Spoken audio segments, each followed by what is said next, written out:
What is Jamtara? So this is actually a place in the country where a lot of scams originate.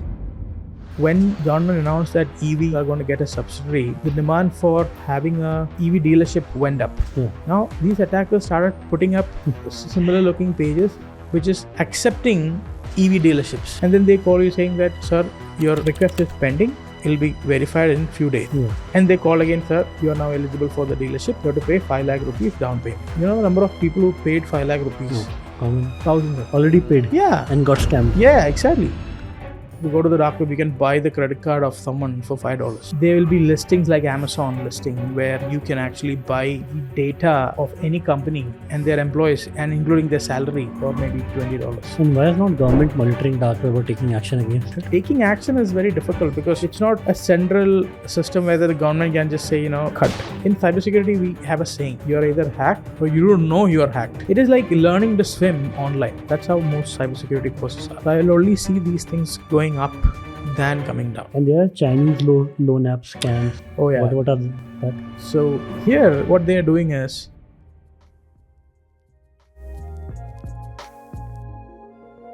Hi, this is Siddhartha Ahluwalia. Welcome to the Neon Show. Today I have a very dear friend, Rahul Sasi, founder of CloudSEK. I'm also super proud that Neon Fund is a very early investor in CloudSEK, and I have worked very closely with Rahul over the last couple of years.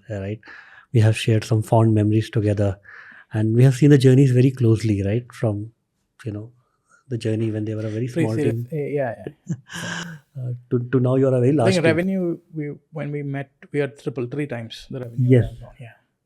5 times, I would say. Yeah. True.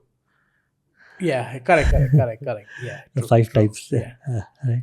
And Rahul, today, first of all, welcome to the podcast. Yeah. And very excited to discuss few key trends on this podcast with you.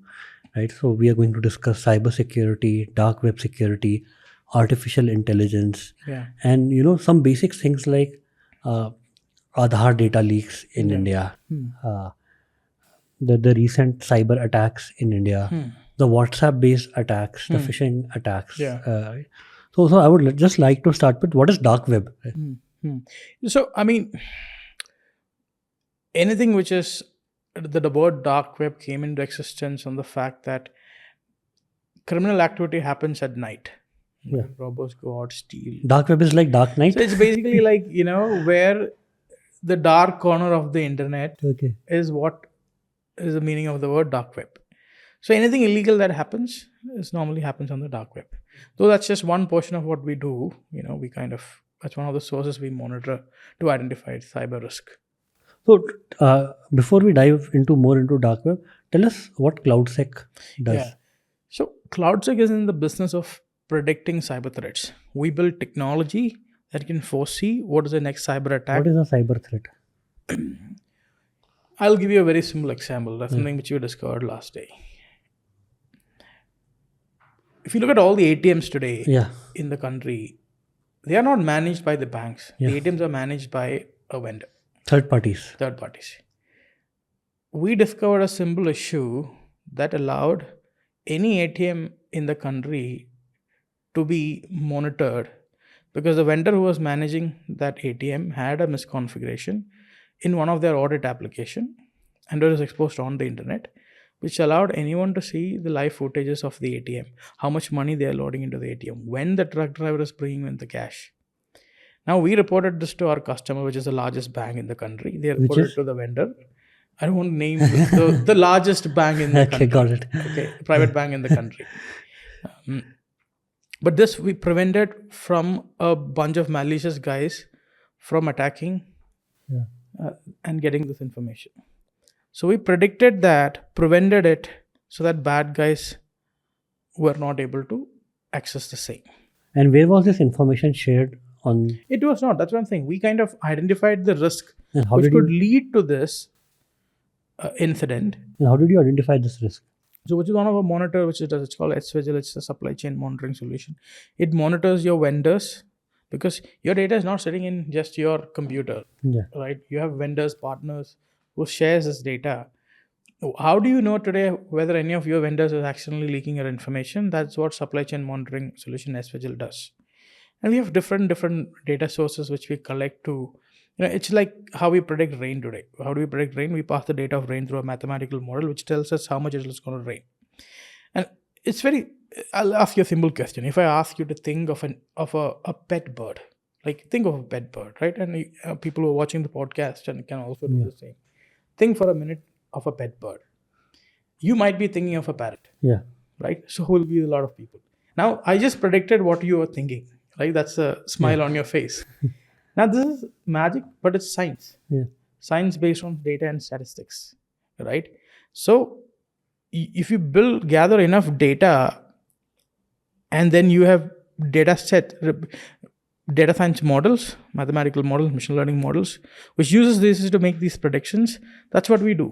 So, we tell accurately what is the next target, why it would be a target, and the reasons why they would be a target.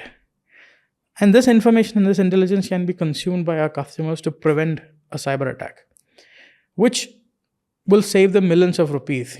Like when an incident has happened, imagine this data which I spoke about, it's leaked already on the dark web, then the incident has happened. Yeah.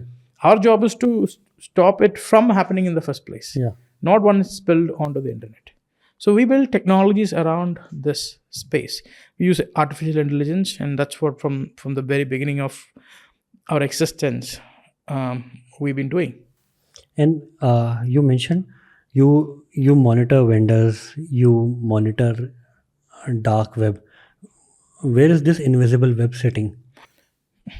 So dark web is just one portion of the data we monitor. Like I said, the invisible data sits in. Well, it sits in computers in the end. But then to access those computers, you need to have a separate, it's like a VPN network on top of the audience doesn't correct. know So about you VPN. need to install a Tor What's a VPN? browser. Okay. What is a VPN? It is actually a private internet, I would say. It's something on top of the current internet where you have to tunnel your data through that particular traffic. It is like a world inside the internet world. So you need to use a particular tool called Tor to access the dark web. It's a browser. So only using that particular browser, you can reach that part of the internet where there's a lot of illegal actors. In fact, if you go to the dark web, you can buy the credit card of someone for $5. You can buy, there will be listings like Amazon listing where you can actually buy the data of any company and their employees, and including their salary, payslips and all those information for maybe $20. And why is not government monitoring dark web or taking action against it? Monitoring is possible. Many of them are doing, some of them are government or our customers as well. Taking action is very difficult because you can't, like I said, right? It's not a central system where the government can just say, cut. They can't take down things from there. It's impossible. It's same like, why can't you take down the Bitcoin network?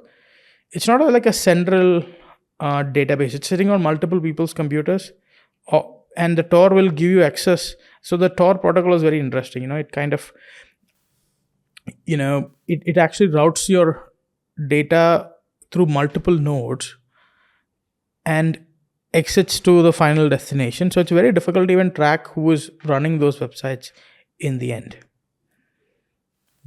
Yeah. And you mentioned that this dark web is sitting across multiple computers which are hidden from normal people. Like you can't access these computers. Correct. And these might be in any country also, right? So there is no legal enforcement on this data. Correct. It's very difficult. It's very difficult to take down something from the dark web, though it is possible. If you can identify which computer it is sitting, which is what the Tor network prevents you from identifying. You don't know what is the real IP address of that machine. But if some way you are able to reveal it, then you will be able to take it down. Okay. And there's a lot of talk of cybersecurity. Explain in like layman terms, what is cybersecurity? What is cybersecurity? Okay. So today, you have all your money is sitting in your bank account. Yeah.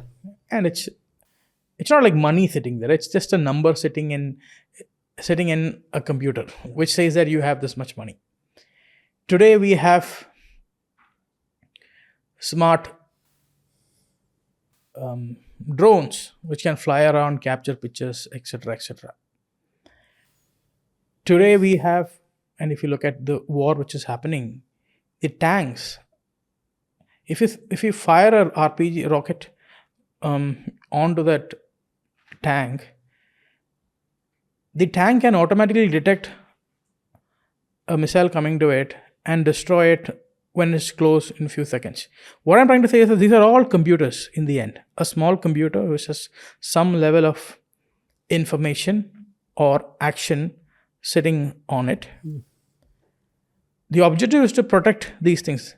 If you didn't lose your money in the last 2 years, that's because of the work of a cybersecurity professional who prevented it from happening or prevented a bad guy from leaking it.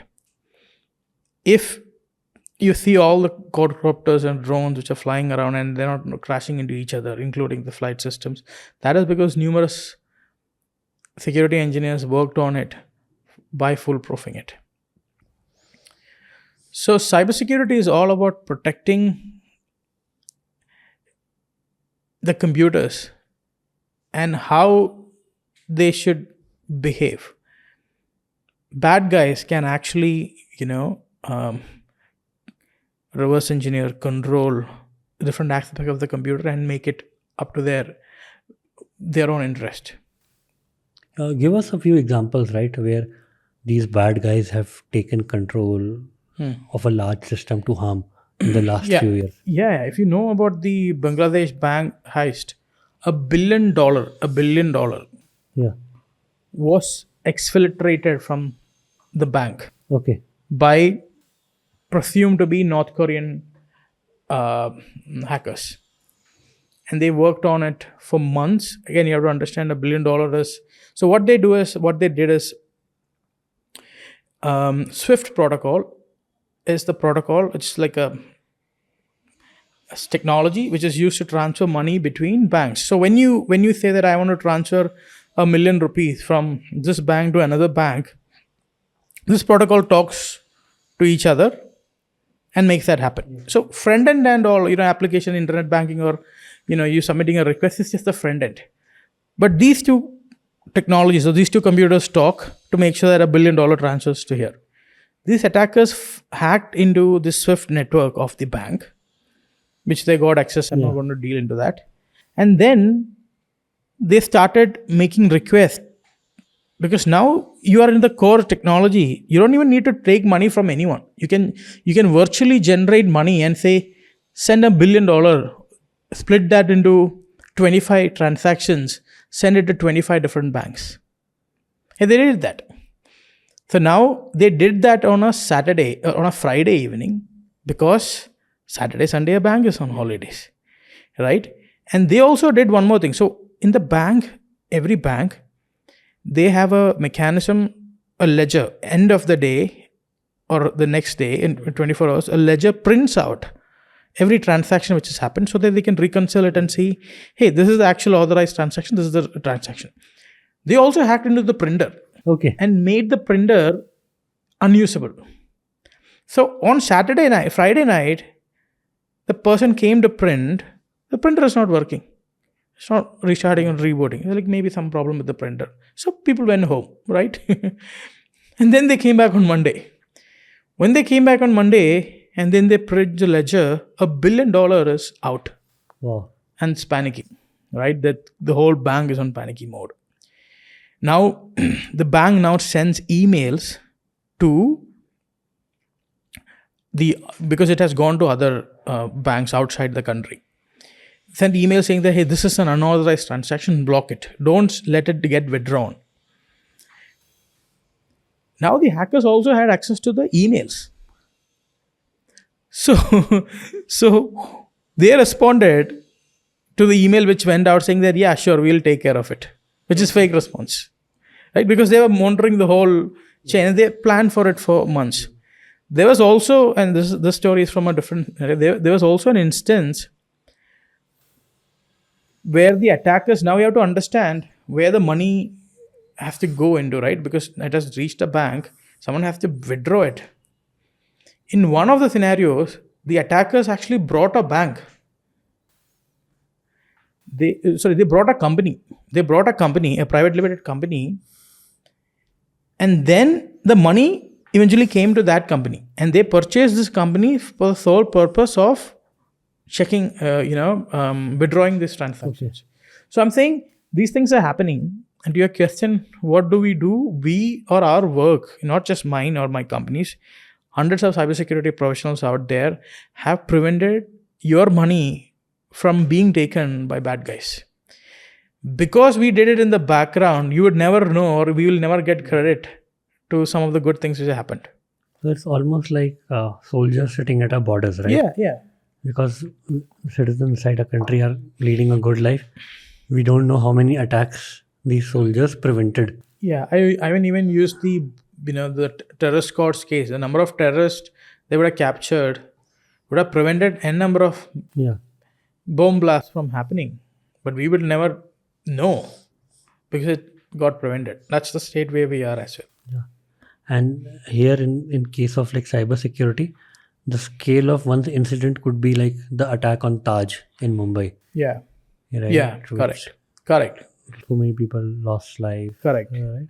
And it's getting day by day more and more dangerous, right? Tell us about the role of what is artificial intelligence and what role it's playing when bad guys use it to attack other people through dark web. So that's the future, by the way, right? I mean, with all the advancements in AI, today humans hack machines. Yeah. The future would be machines hacking machines. Okay. And how can a machine hack another machine? See, if you look at the advancement which has happened in the AI space, right, in the large language models, they are capable of doing tasks much better, certain tasks much better than human beings. Many exams are being cracked by these large language models. Yeah. In my perspective, ChatGPT 4 would be able to do X, but ChatGPT 10 will have much more higher capabilities, which can replicate a human hacker and their behavior. And people who have access to that can just reprogram that to compromise computers at mass scale. Even today it can, by the way. It is basically just automation. I'm just saying a machine to try every different things till it gets access to another machine is even possible today. Like how does artificial intelligence does it? How does artificial? So I'll give you a very simple example, right? Let's take ChatGPT to browse the internet, find all the email addresses of an employee of my organization. Fact of the internet is there are enough documents who is already leaked where my employee information, email ID, full name and all those things are there. So ChatGPT can find that. Second instruction, draft an email which pretends to be coming from the head of IT, asking them to change the password because their access is going to be restricted. It can draft that email. Second, ask it to create a web page which could potentially look like the IT system ID admin page of CloudSEK. It can do that. It can also make a code to send that email to all those people which we identified. And even if like a percentage of them click and fill the passwords, the AI has now passwords to my inboxes. Right? All these things today itself a machine can do. Got it. Right? Now, I'm just putting you a very high level possibility of what would happen in the future. But a lot more thing can happen. And you've seen like how many of these kind of dark web hackers or unethical hackers would be there in India today? That's a very difficult number to put. I don't think there is any official data also on these. Because see, in cybersecurity, we have a saying. You're either hacked or you don't know you're hacked. Similarly, if you don't know you're hacked, you don't even know who would have actually done it in the first place. So it's very difficult to actually quantify and give a number to that. It's like asking how many terrorists exist in Pakistan. I mean, yeah. I mean, it's like it's not like they publish a database of. But do you have a data of how many ethical hackers are there in the country that prevent these kind of I would attacks? say not enough. I don't know the exact numbers. But like 1,000, 10,000. No, in lakhs at this point of time. And what I know is the number of job opportunities and the number of skilled labor in this field is significantly less. And why is India not able to develop enough of this ethical hacker talent that prevents these kind of attacks? Well, see, even if you look at the academics today, there are many colleges who teach cybersecurity but has nothing to do with the actual cybersecurity, the real world cybersecurity. There are maybe a handful of colleges who gives their students hands-on experience on what is happening. It is like learning to swim online. That's how most cybersecurity courses are. Okay. You need to go in the river, ocean to swim, right? That infrastructure we don't have today. And what is the infra required to create like world class? I think IIT Kanpur has a lab and they have some really good professors who's passionate about. Sandeep Shukla is one of them. First, you need to have a good teacher who understands the subject, right? The real subject, not just textbook subject which is taught 20 years back. Yeah. It's irrelevant, by the way. And then that person needs to have enough funding to build a lab and a system where people can actually practice things. That's one thing. Cybersecurity is not a topic you can read and learn from books. That's like the most bullshit way of learning cybersecurity. It has to be practiced. So for that, you need the lab facility, or you have to look at real world scenarios. I think I would say it's just the adequate funding and the resources and someone to lead it at this point of time. And which is the best nation in the world in terms of producing the best quality of cybersecurity talent or dark web prevention talent? No, cybersecurity, debatable. US is a large country, so they have a lot of talent in this space. Israel, because of the nature because cybersecurity in the end is part of defense, under defense. And they are a country, they teach their citizens to have defensive capabilities, and part of their life they're also exposed to some level of cybersecurity. I think in 3 countries in the world, I remember. One is Israel, other is Singapore, other is South Korea. Sorry, Israel, Singapore and South Korea, yes. There's a 2-year mandatory training after +2, like you're 18 years old. Every citizen has to go 2 years of military training. Military training, right. So some of these military, because they are thinking about protecting data, defending infrastructure, I think somewhere they are getting exposure to these things. But you can't really say at this point of time that these countries have the best or this wouldn't have the best. But let's say today if we see number of companies in cybersecurity, Israel has the highest number and is the gold standard in terms of... Yeah, I mean, if you look at the number of startups in cybersecurity, they would have the most, which I said is because of the first point which I mentioned. But you can't necessarily say that, yes, the concentration and the kind of people, they have good skilled people, but you can't now say that we don't have those skilled people either. In the last 10 years, we have had significant number of people coming up. In fact, if you look at Facebook or Google's bug bounty is where companies pay security folks money to find a security incident. So Google typically pays $10,000, which is what, 7 lakh for a good security bug. Now, in the top 3 list of each of these, top 10, you would see Indian security researcher. I'm not saying bug bounty is the thing to look at when you're ranking security skills. It is one of the things you can look at. It's public. That data is publicly available. But I think down the line, we'll have a lot more people coming. And right now, which are the top companies in India in cybersecurity space?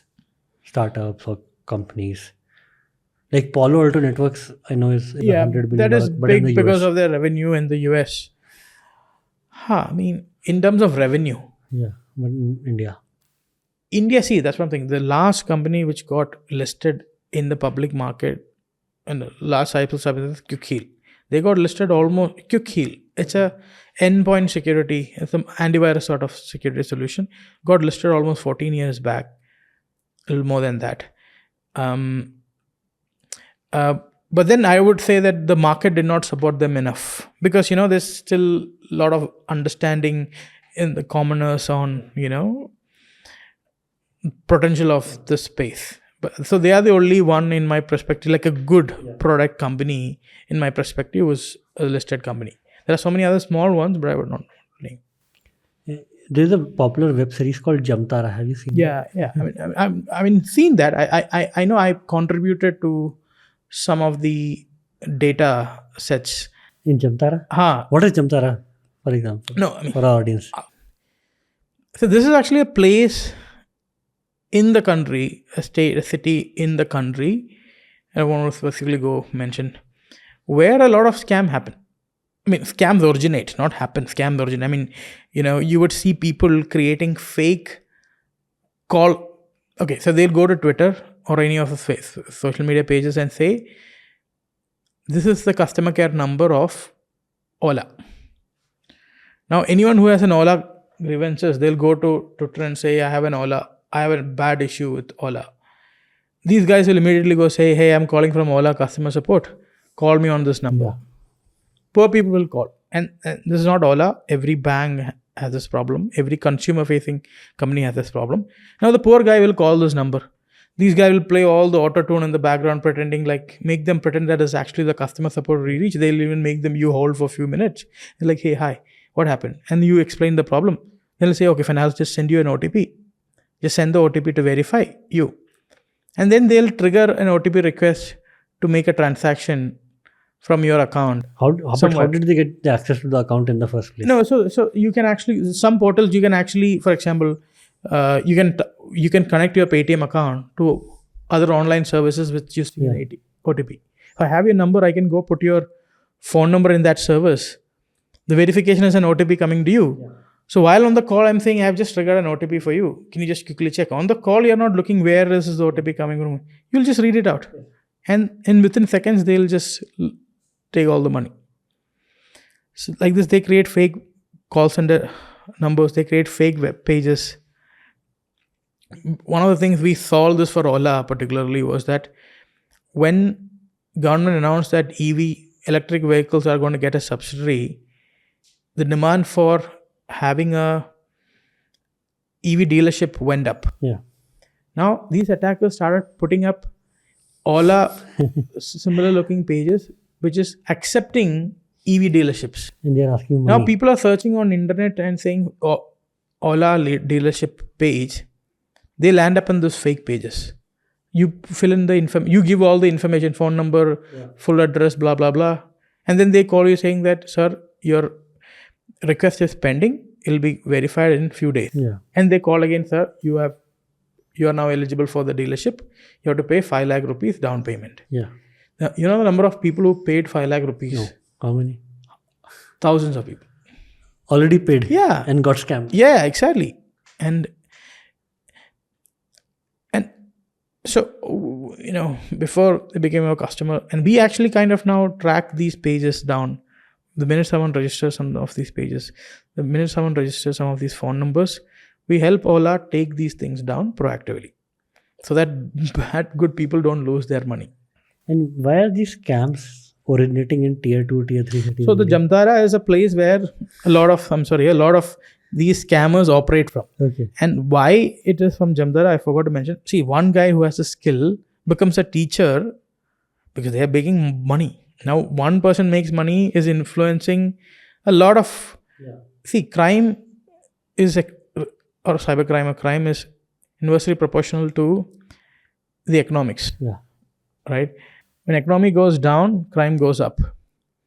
So tier 2 cities, the economy is bad. I mean, people have to trying to feed their family, so they'll do any sort of means to make that money.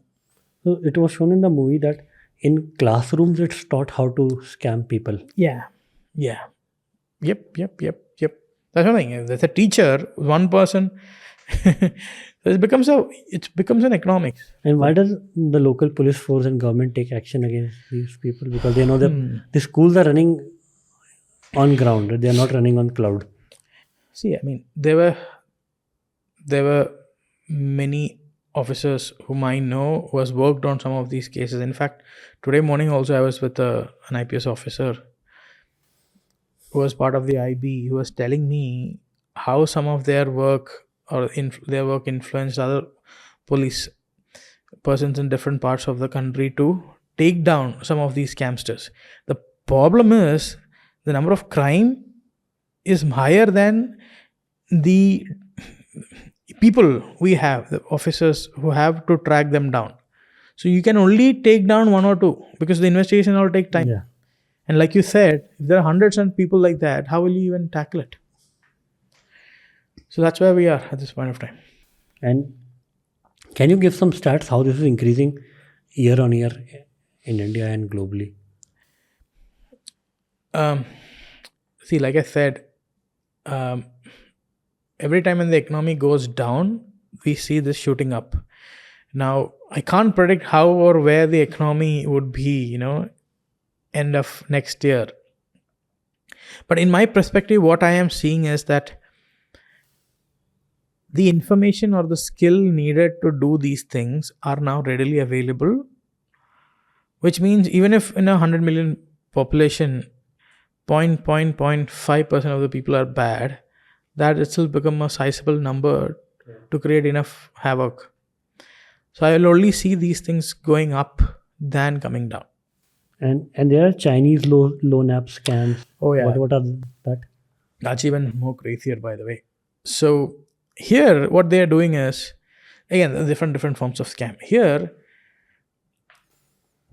people, and this all started with the COVID time, and I was also part of the RBI committee which have put this together. What was happening was that at the time of COVID, people in the labor, there was a shortage of cash. Like they were not getting money. They needed urgent cash. So all these loan apps started coming up. The loan apps, you just register with your PAN number. Yeah. You install the app on your phone. They'll give you instantly 10,000 rupees with a high interest rate of 25% or 30%, whatever. And what we saw was the app guys now have literally full control of your contact information, all your gallery, because the app is installed. You gave all the permissions to the app at the time of getting that money credited. Now these guys have downloaded because once you give access to your gallery to an app, the app has full control on your gallery. All images are shared with that. Anytime the app can download data and take it home. So every person who took money, they literally went to their databases, downloaded all their contact information and images stored on their phone. Now when they defaulted, or in some cases even not defaulting, they came back and said, you took 10,000 rupees from us, now you owe me 30,000 rupees. If you don't pay me that money now, I'm going to send every person in your contact details your critical sensitive images which you have. Or in some cases they started morphing also some of the images and then creating WhatsApp groups with those 10 contacts and humiliating people. And people committed suicide because of this. Like how many people would have committed suicide? I am aware about almost 10 different cases. Yes. And that's why it became such a critical issue for the country. Yeah. And this all data was residing in China? Yeah. So why was it called Chinese loan app scam? So what we saw was the money that's the first thing, because they were making huge returns. What we saw was that the owners of these apps were not actually sitting in India. The money was actually coming from outside and was going outside. It was like, how the Hawala thing works, or how money laundering works, right? So for example, tell us our audience, how does Hawala or money laundering works? Okay. So let's say they scammed a lot of people, made 1 lakh rupees. Okay, I'm just saying hypothetically 1 lakh rupees. Now this 1 lakh rupees has to go to their managers or the owner sitting in China. Yeah. With our current regulations, you can't send money out just like that. Now, Hawala or money laundering works by, so again, I mean, I would not be able to put public evidences, but part of the research we saw in Tirupati or some of those places where you sell hair, you donate hair, and this hair is eventually going somewhere and gets sold. So the commodity of hair is going out. So let's say a Chinese buyer is buying their hair. So goods can go out. Yeah. But the payments to that goods is coming from the loan Understood. collection agents here. So they get the goods there, money here. So technically, Hawala money laundering has happened. And was Bitcoin cryptocurrency also involved in this? Yes. So there are other. So then then what happened was, when the cops tracking these people down, by the moving money out is the most important thing, right? In some cases, what we have seen is that they were buying bitcoins, not buying actually, to be honest. They were scamming users, pretending to be giving them job offers. They reach out and think they have a part-time job, and you give them a job. First, what they do is they say there's a job, and they enroll. They do a job and they pay money also. They pay them 5,000 rupees or something. So now the trust is there. Now you say that you want to do advanced level job, buy bitcoins worth 1 lakh rupees, invest in this business, and you can make more money once they establish the trust. So that way individuals were converting money to bitcoins, and then they were getting siphoned out as well. But so many things that way. And there are other popular scams also, right? Getting constant emails that I have money sitting in Kenya. I want to transfer it to you. Yeah, but those mostly are like, those we don't see anymore. It used to happen like many years back. Now there are more successful, mechanisms. So we don't see these very often these days, but still it works. They have to understand, they send these email to 10,000 people. There'll be one gullible person who would, believe that there's a Nigerian prince and fall for it. But we see a lot more of the ones which I mentioned than the other today. And this is one part of phishing attack, right? You have also shared that hackers wrote email to your employees from a different email ID, pretending as Rahul Sasi. Yeah, to that transfer happens. them money. Correct. That And happens on WhatsApp. a lot, by the way. And this is also, we believe this is one group which is again originating from China. Or This is a phishing attack, or what's called? this can be a phishing thing where people are creating WhatsApp accounts with my photo and then immediately reaching out to people on WhatsApp. And how do they get access to your employee part? See, that's one thing. There are enough lead generation platforms out there which will give you the entire employee details and phone numbers of CloudSEK. Not CloudSEK, any company. Lead gen platforms. So they scrape these data from these lead gen platforms actually. And then they use it too. Yeah. So phishing attack is whenever a person pretends to be somebody else, right? Correct. Either on email, now There are on different, WhatsApp. there's phishing which is called voice. That means you use voice, you call, and if you know, there are enough AI tools which I can literally mimic your call because I have your podcast, I can get your audio, I can train an AI model to speak like you. Then I can make a phone call to your relatives and say, I'm Siddhartha, the same way you speak. Yeah. I'm stuck in an airport. Can you just do a UPI transaction of this amount? That's happening now as well. Okay. So that is phishing. Voice-based phishing. Phishing, other ones is, phishing means, any other way of pretending to be someone to... And these attacks are increasing more and more. Because with the technology is growing, now like I said, right, AI can do these jobs much better. And phishing is one thing you would never see going down.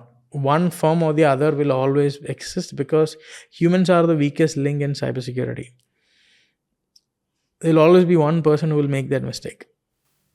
And what is Aadhaar data leak and some WhatsApp leaks that have Yeah, so first of all, many places where they claim Aadhaar data leaked, you have to understand this data is not coming. Okay, Aadhaar infrastructure, where we store all the data of Aadhaar people, till date we don't have a incident which is verified where the that Aadhaar database has been breached. compromised? Yeah. So people crying Aadhaar data breached, which is wrong. So that infrastructure was never breached according to my knowledge. What has happened is people give their Aadhaar information to everyone. When you register to a new phone, when you register to a new loan application, when you register to your insurance, people give their information to so many people, companies, small companies. These people store these data in a very insecure way. There was a case where you can actually browse through the to the website of one of the insurer broker. Just browse through a particular website, particular folder. You can get all the Aadhaar data of everyone who has subscribed to that broker. And this is so third-party brokers are getting leaked Yeah. because they have access to your Aadhaar. Correct. So all the other leak you've been hearing is about leaking from all the third parties whom you have given For information. example, I registered on a cab ride using my Aadhaar for KYC. So if that KYC app gets hacked, or the ride-hailing app, then my Correct. Aadhaar data leaks happen. Correct, exactly. That's how all the leaks you're hearing is coming from there. And there's a lot of that. So how does one person build a career in cybersecurity when there's so much incidents happening, right? You mentioned practical knowledge is one, but where does one attain this practical? See, like I keep saying, cybersecurity is one thing. You should not be reading books. You should be having skills, not theoretical knowledge. You can read books. I'm not saying you should not, but this is like learning how to build a lock. You know the theory of how you build a lock, and you have dismantled the lock, knowing how the whole thing operates. Now by the virtue of you knowing the lock, you are a locksmith. Now you can unlock any locks and even suggest a better architecture to build a lock because you know it. So both theoretical, obviously, and really good hands-on skill is required to be a good cybersecurity And how do person. people attain that hands-on skill? For me, I spend in my college, every day after college, I used to go to my internet lab, skip my dinner. I still don't eat dinner because of a habit I formed from college. So from 4 o'clock to 10 o'clock, because that's when the internet lab closed, I hustled being in the lab, learning, and whatever I learned, I practiced in whatever infrastructure I can find. And another important thing is you mentioned it can't be learned from books because by the time books get published, Yeah, it's like the learning. Correct. Books are like very outdated because in cybersecurity, there is always a new way of doing things. Because the old way, the defenders would have fixed it. Now the attackers find a new way. it's like almost you are fighting a new rocket launcher with an old pistol. Yeah. Or every day you learn to swim in your pond, Yeah. but the sea has it's much more difficult to swim as sea. So like imagine now the sea concept. Every day there's a new kind of wave that you don't know how to swim. And want to talk more about artificial intelligence as part of this podcast, right? What inspired you to marry AI and cybersec in the first place? Long answer to this. See, the whole AI thing, right? And in my perspective, it's the next step to evolution thing.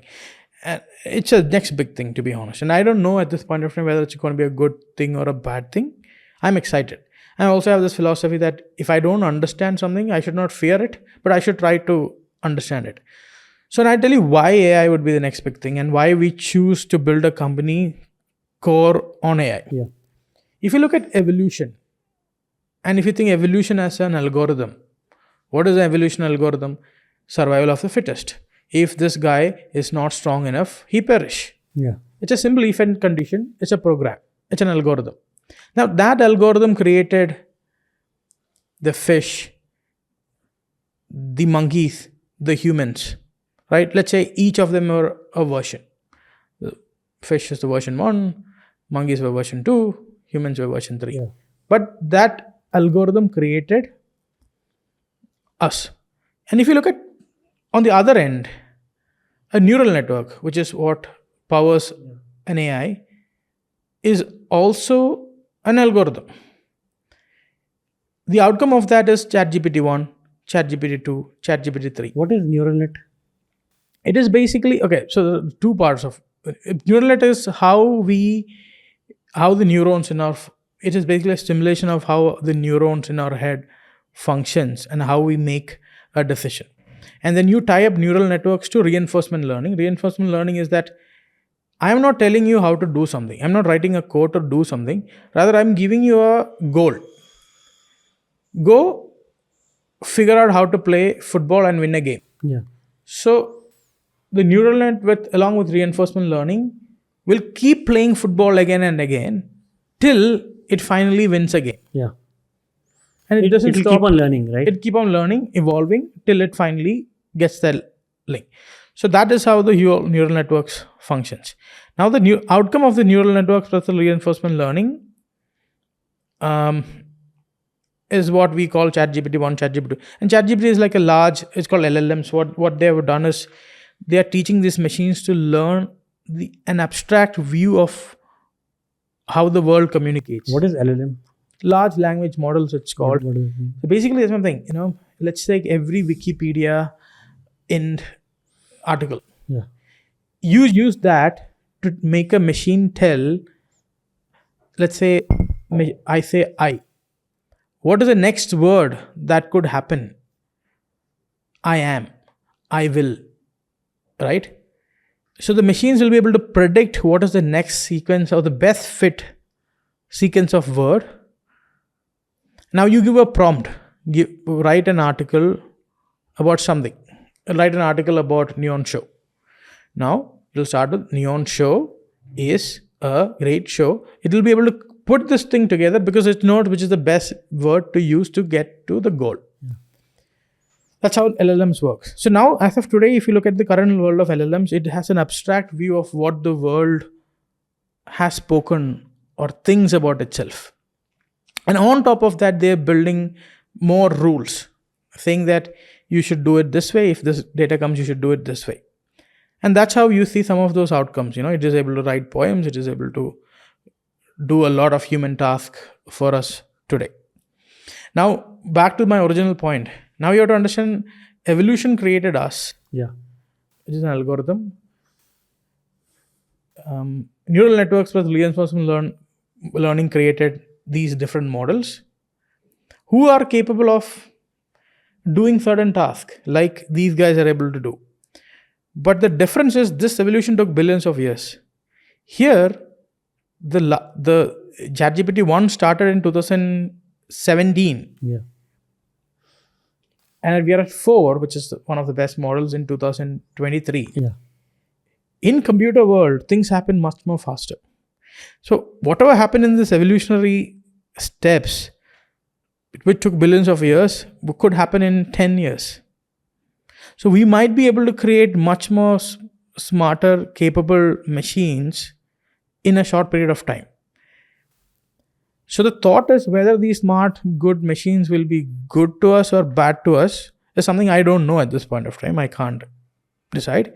But this is my thinking also at that point of time, is that when these smart machines evolve, which will happen at some point of time, and they're going to start attacking all the machines which are out there, you would need machines controlled by us, smarter like them, to defend. This is exactly like Matrix, right? Yeah, it was one movie which I was super, inspired, in fact, to even join computer science for that matter.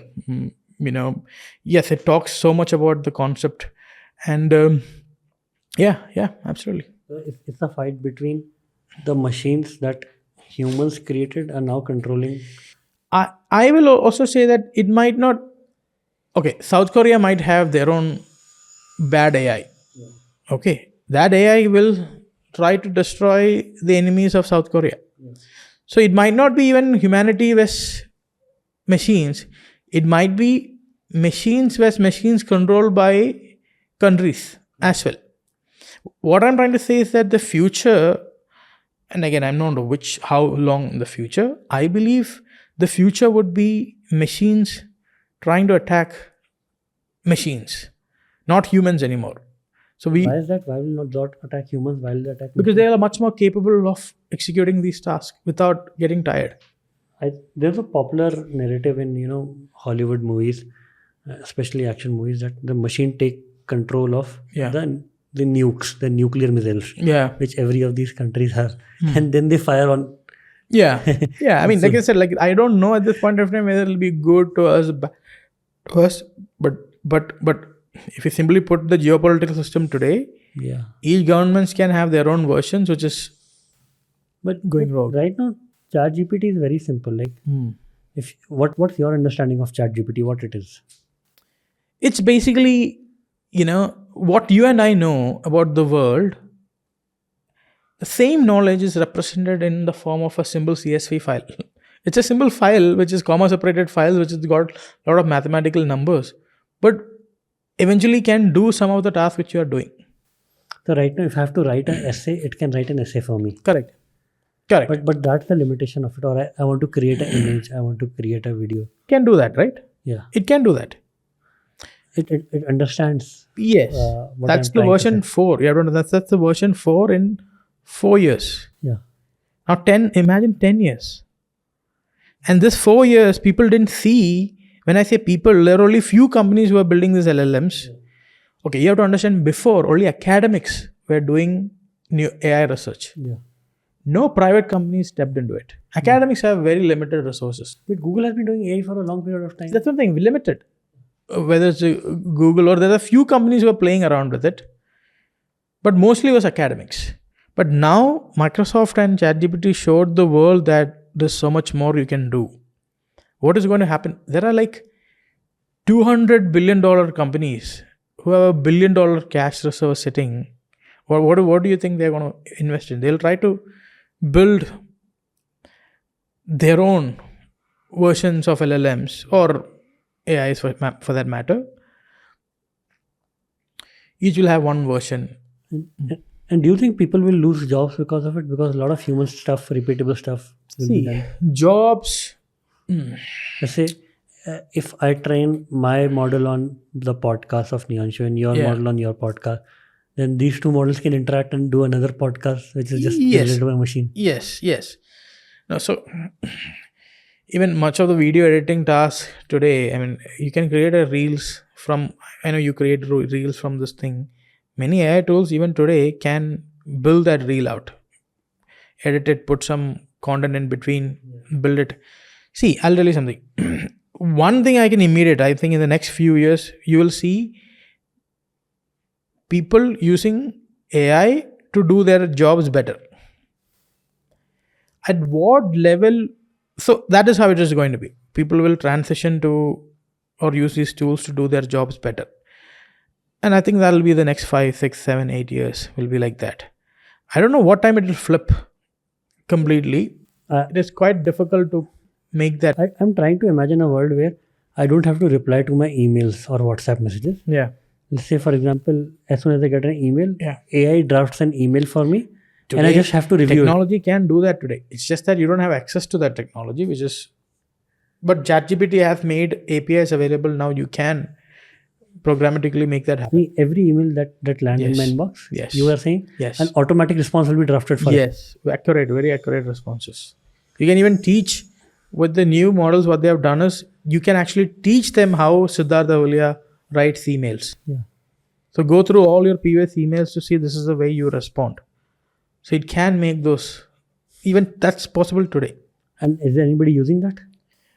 I mean, see, only it takes some time for technology to be adopted, and when you see a bunch of people using it,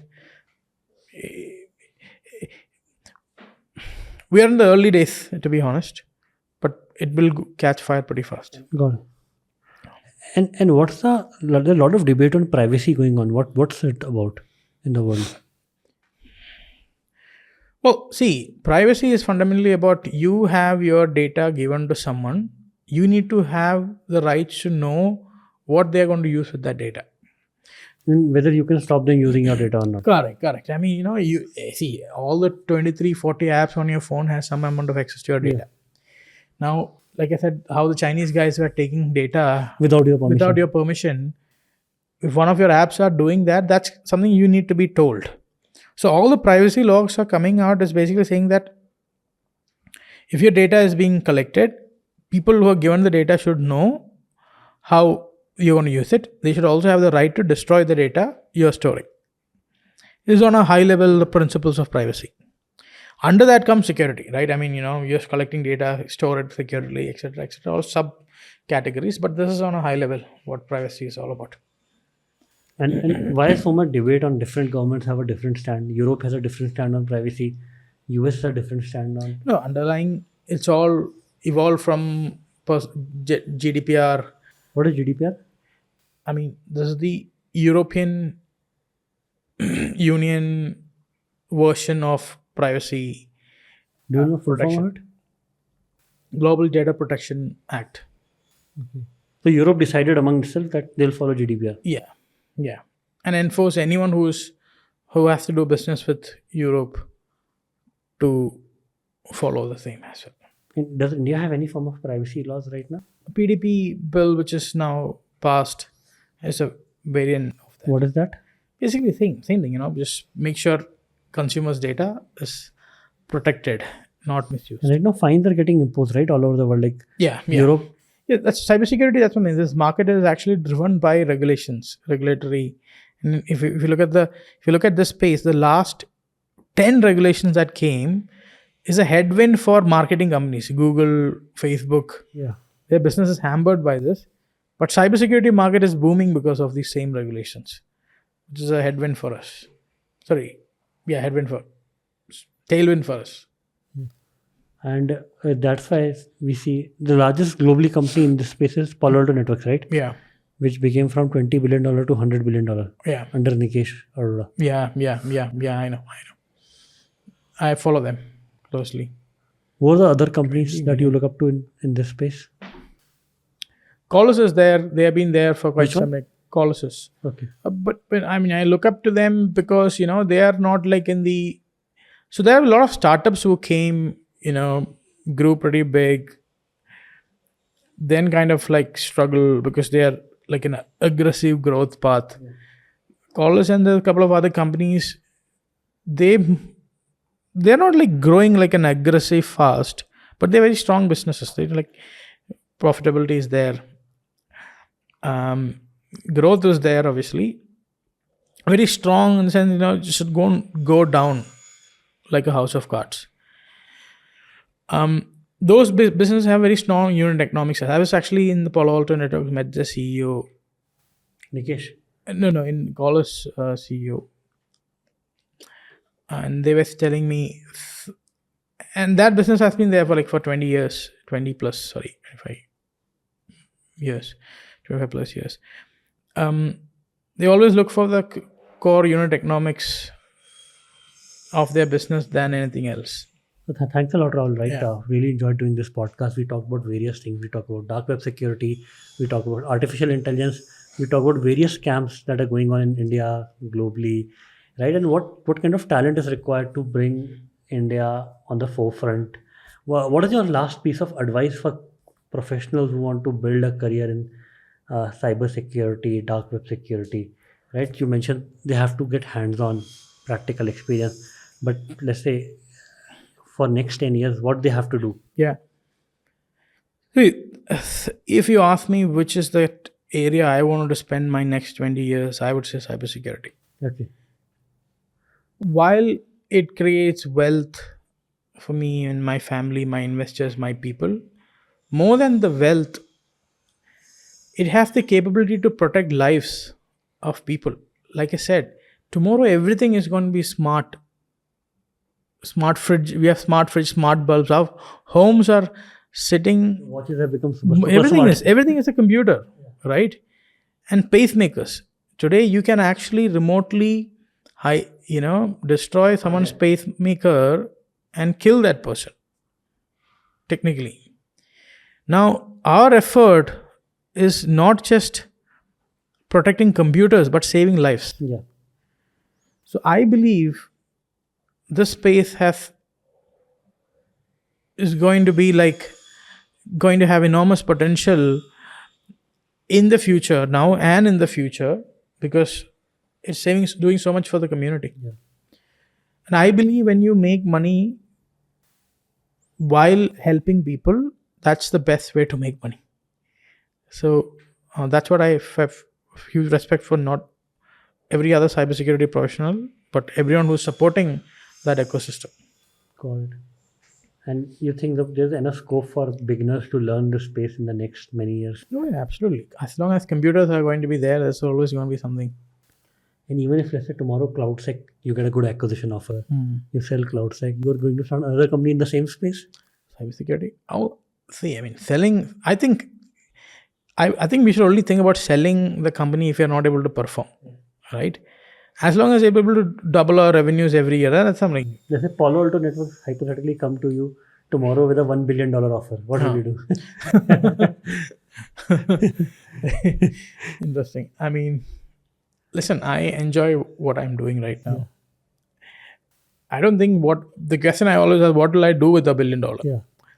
But then if it adds value to my investors and my people who have supported me, then I will also have to consider that. But I would not say that will be my first interest. My first interest would be to build a Palo Alto, then get acquired by a Palo Alto. And what is required for CloudSEK to become Palo Alto? See, I think doubling every year or more than doubling triple year in revenue is definitely something. The headwinds is also going to help. And see, large good businesses will take time to build. And those, for the name of the company, it took them 13 years to do 10 million. And it took them another 5 years to do 800. Who is that? Is Clavio or Atlassian, or which one? Let me get you the name. I'm bad with names. And I was just sharing this with the team last day. Yeah. It's called Procore. They are at 8 billion market cap today. It took them 13 years to reach 9.6 million revenue. Okay. 8 years to reach 890 million. Got it. Procore is the company. And it's in cybersecurity? This is in technology, not cybersecurity. Cybersecurity is again, it's a space which is growing. Like I said, every new regulation is actually a tailwind for us. So I would definitely put my next 10 years here. Okay. Yeah. And you are what, 36 right now? Today. What your age? I'm 35. Okay. Yeah. You think you want to do it till you're 50? Yeah. What else will I do? So thanks a lot, Rahul. Yeah. Highly enjoyed the conversation. Yeah. Thank you so much. Yeah.